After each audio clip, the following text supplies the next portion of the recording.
காந்தாரி. ஒரு test tube குழந்தையை பெற்றெடுத்தாரா? கௌரவர்களின் பிறவியின் ரகசியம். காந்தாரி.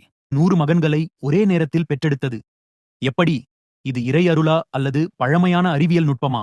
இந்த மர்ம கதையை ஆராய்வோமா? காந்தாரி. ஹஸ்தினாபுரத்தின் ராணி தனது கணவன் திருதராட்சிற்காக கண்களை கட்டிக்கொண்டாள். ஆனால் அவளுக்கு ஒரு வாழ்க்கை பரிசும் அதே நேரத்தில் ஒரு சாபமும் கிடைத்திருந்தது.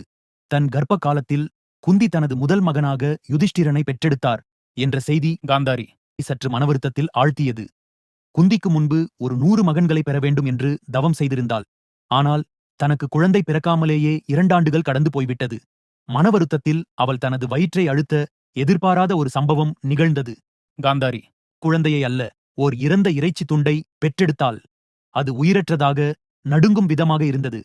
தனது ஆசைகள் அனைத்தும் நொறுங்கியதாக உணர்ந்த காந்தாரி அதற்கு காரணம் என்ன என்று புரியாமல் திகைத்தாள். அவள் மகரிஷி வியாசரை அழைத்தாள். அவர் கந்தாரிக்கு 100 மகன்கள் பிறக்கும் என்று ஒரு ஆசீர்வாதம் அளித்திருந்தார். ஆனால் இப்போது கையில் குழந்தை இல்லை, ஒரு இறைச்சித் துண்டு மட்டும். இதை பார்த்த வியாசர் ஒரு ஆச்சரியமான தீர்வை கண்டுபிடித்தார்.